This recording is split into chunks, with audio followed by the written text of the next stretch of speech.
Gothenburg, EU President Donald Tusk warned Britain on Friday, November 17, that it had until early December to make much more progress on divorce terms in order to unlock Brexit trade talks by the end of the year.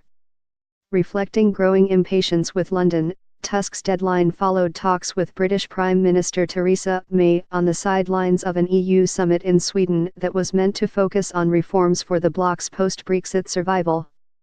The European Union has for months demanded that Britain make sufficient progress on its divorce bill, citizens' rights and the Irish border in order to move on to talks about a future trade deal and transition period. We need to see much more progress on Ireland and on the financial settlement, Tusk, a former Polish prime minister, said at a press conference after the summit in the port city of Gothenburg. I made it very clear to Prime Minister May that this progress needs to happen at the beginning of December at the latest to allow time to prepare official guidelines for a summit in Brussels on December 14 when leaders will discuss Brexit. May and Tusk will make a further push on the issue next on Friday, he said. English sense of humour. The EU chief was scathing when asked about comments by British Brexit negotiator David Davis that Britain had already made compromises, quipping, "I really appreciate Mr. Davis' English sense of humour."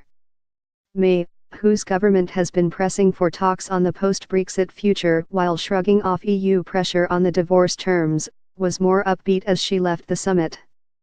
"We've agreed that good progress has been made, more does need to be done, but we're clear and I am clear that what we need to do is move forward together, seeking the best deal for both," May said. Under pressure at home and abroad over Brexit, May embarked on a diplomatic offensive in Gothenburg which also saw her meet French President Emmanuel Macron as well as her counterparts from Ireland, Poland and Sweden. British media reports have suggested May could be ready to double the UK's €20 billion, $24 billion, offer on the exit bill in a bid to clear what has been the most difficult hurdle in talks so far. The EU says the bill is around €60 billion. But the Irish border issue has become particularly sensitive, with Irish Prime Minister Leo Varadkar threatening to block progress in December without a written guarantee that there will be no hard border with British-ruled Northern Ireland. "If we have to wait until the new year, or if we have to wait for further concessions, so be it," Varadkar said. The next EU summits are in February, March and June, which would leave little time for trade talks before Britain leaves the bloc in March 2019, though in theory Tusk can summon leaders for a special Brexit meeting at any time. But Tusk's deadline does in theory give Britain an extra week to make concessions, after the EU's Brexit negotiator Michel Barnier set his own 2-week deadline on November 10.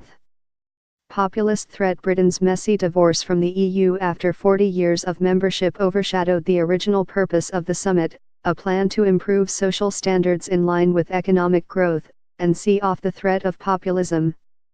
Swedish Prime Minister Stefan Löfven, who also held talks with May, said he too wanted to keep the focus on the so-called social summit in Gothenburg, the first step in a 2-year reform drive to show the bloc can move forward after Brexit.